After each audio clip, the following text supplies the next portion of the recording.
Hi. To use PayPal to pay in store, you should ensure that your preferred payment method is set up. If you have a balance in your PayPal account, it will be used first. And if you spend more than you have, your preferred payment method will be used.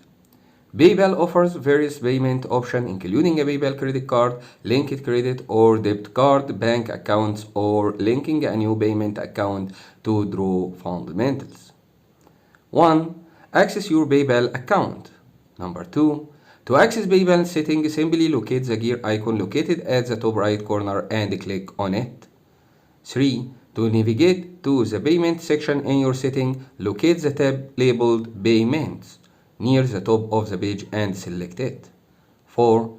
To modify your preferred way of paying, locate the store icon at the bottom of the list labeled Your Preferred Way to Pay and click on the Change option next to it.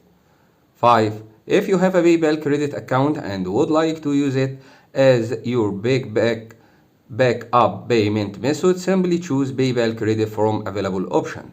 6. Select one of the listed linked account if you want to use that as your backup payment method.